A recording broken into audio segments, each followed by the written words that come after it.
La plupart des gens ne savent pas que l'aiguille, lors d'une perfusion, ne reste pas dans le bras. La perfusion intraveineuse, qu'on appelle souvent perf, est un moyen d'apporter au corps des liquides, des nutriments ou des médicaments directement dans le sang sans passer par la bouche ou l'estomac. Comment ça marche? Pose de la perfusion, en général par une infirmière ou un infirmier. Une petite aiguille est insérée dans une veine, généralement au niveau du bras ou de la main. Une fois que l'aiguille est bien placée, elle est remplacée par un petit tube souple en plastique qu'on appelle un cathéter. Ce tube reste dans la veine et l'aiguille est retirée.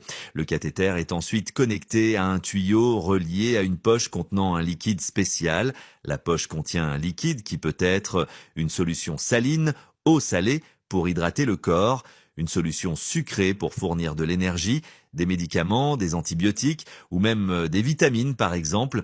L'écoulement, le liquide descend de la poche dans le tuyau puis dans la veine grâce à la gravité ou une petite machine qui régule la vitesse. À quoi ça sert? Hydrater. Si une personne est déshydratée, par exemple après des vomissements ou de la diarrhée, apporter des médicaments, c'est souvent plus rapide et efficace, surtout en cas d'urgence.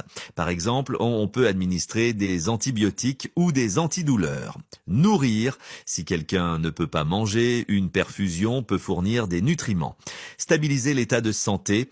En cas de maladie grave ou après une opération, la perfusion permet de maintenir les fonctions vitales. Les risques, infection.